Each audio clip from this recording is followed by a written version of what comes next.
Ini Arni dan Arno, anak kembar dari pasangan Bapak dan Ibu Budi yang duduk di bangku kelas 8 di dua sekolah yang berbeda. Menjelang akhir tahun, sekolah Arni dan Arno mengadakan acara pentas seni yang akan dilakukan di bulan yang sama, di mana keduanya menjadi tim panitia di sekolahnya masing-masing. Arni dan Arno selalu berbagi cerita dan berdiskusi dengan orang tuanya mengenai persiapan acara. Orang tua Arni dan Arno hadir di kedua acara pentas seni tersebut untuk memberikan dukungan dan perhatian kepada kedua anaknya. Dari hasil pengamatan Bapak dan Ibu Budi, mereka melihat adanya perbedaan kompetensi, karakter murid, dan peran guru pembimbing dari segi kreativitas, kerjasama, pembagian tugas, penanganan masalah, dan pengambilan keputusan untuk memastikan kelancaran jalannya acara. Apa perbedaan dari pelaksanaan, pengajaran, dan pendidikan di dua sekolah ini yang memengaruhi prestasi dan kompetensi murid, dan bagaimana mengukur perbedaan tersebut?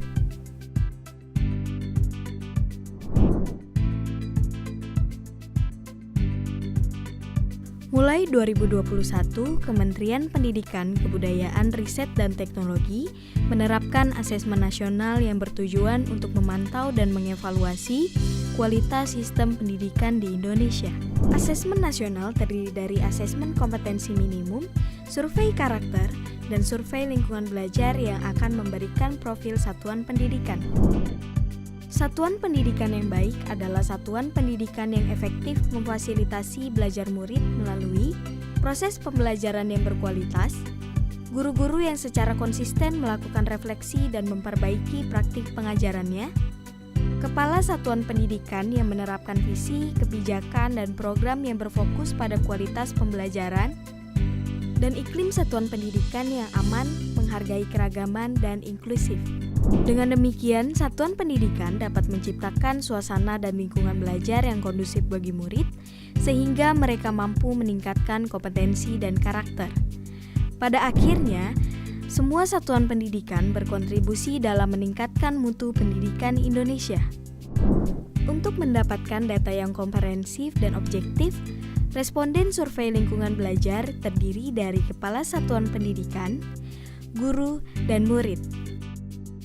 Survei lingkungan belajar mengukur 9 aspek yang memengaruhi hasil belajar murid, yaitu proses pembelajaran di kelas, praktik perbaikan pembelajaran oleh guru, kepemimpinan instruksional, iklim keamanan di satuan pendidikan, iklim kebinekaan di satuan pendidikan, iklim kesetaraan gender, iklim inklusivitas, dukungan orang tua dan murid terhadap program satuan pendidikan, dan latar belakang sosial ekonomi murid. Apakah Anda ingin mendapatkan potret mutu satuan pendidikan secara utuh dari input, proses, dan hasil? Mari berpartisipasi mengisi survei lingkungan belajar secara berintegritas. Dengan mengisi survei lingkungan belajar, kita turut mendukung program pemerintah dalam menciptakan suasana dan lingkungan belajar yang aman, nyaman, dan menyenangkan, serta dapat meningkatkan kompetensi dan karakter anak-anak kita.